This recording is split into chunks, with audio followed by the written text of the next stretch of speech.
Hello guys, welcome to my another video. আর আজকে আমার দিদি বাড়িতে যে ফার্স্ট ডে ছিল, এটা অনেক দিন পরে ভিডিওটা করছি, কারণ মাঝখানে আমার একদমই টাইম পাইনি ভিডিওটা করার জন্য। ফুল তুলতে যাচ্ছি, এই যে সামনে এক পাগলা, জুতাটা দেখো খালি, চোখ ফুলে গেছে আমার পুরো ঘুমাতে ঘুমাতে। সকাল সকাল সবাই মিলে চলে যাচ্ছে, আর এই দেখো কুট্টুস কিন্তু ওর জুতো রেখে ওর মায়ের জুতো পরে ঘুরে বেড়াচ্ছে, আর আমাকে কোনো পাত্তাই দিচ্ছে না। এটা হলো পদ্ম ফুল, সব এখানে পদ্ম ফুল চাষ করে। ওদিক দিয়ে নামতে হবে নাকি? চলো চলো চলো ওদিক থেকে, তাহলে বলে আমি কাদা মানুষ না, কাদা দিয়ে। তো আমরা এখন এসেছি পদ্ম ফুল তুলতে। পদ্ম ফুল, এখানে সব পদ্ম ফুল।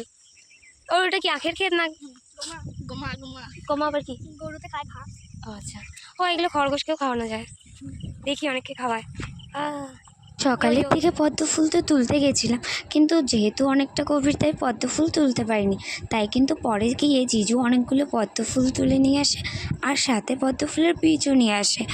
আর তারপরে আমরা সেই পদ্ম ফুলগুলো নিয়ে অনেক ছবি তুলি, তারপরে একটুখানি স্নান দান করে ঘুমিয়ে পড়ি। বলো বলো বলো, কি বলছিলা? বলো বলো। হ্যালো গাইস, ওদের ভাতে তরকারি। বলো বলো। হ্যালো গাইস, আমাদের ভাতের তরকারি না, এটা ডিম আছে। ডিম নিতে যাচ্ছি, ডিম। ঠিক আছে, ডিম নিয়ে আসি, অনেক কষ্টের কাজ। আরে বাপ রে, আমার চোখ মুখের অবস্থা। হ্যালো গাইস, আমরা বেড়াতে গেছি বিকেলবেলাতে। ওই আমার হাত আগাই দিয়েছি।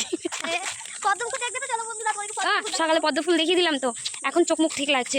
সকালের দিকে চোখ পুরো একেবারে নাজেহাল অবস্থা। তো আরাম কাকে বলে? আরাম। বিকালের দিকে সব বাচ্চাদেরকে নিয়ে একটু বেরিয়েছিলাম, হাঁটতে হাঁটতে অনেকটা সন্ধ্যা হয়ে যায় এবং মেঘও করে। তার জন্য কিন্তু অচেনা এক লোকের টোটোতে উঠে যায় এবং তার ভাড়া না দিয়ে কিন্তু আমরা নেমে পড়েছিলাম। চিনি না জানি না, হুট করে চলে যাচ্ছি, তো ওখান থেকে কিছু জিনিস আনতে হবে। তো আজকে সারাদিন তো তোমাদের দেখালামই কেমন কি ঘুরলাম, মজা করলাম। তো কেমন লাগলো কমেন্টে বলো, এই ভূতগুলোকে কেমন লাগছে।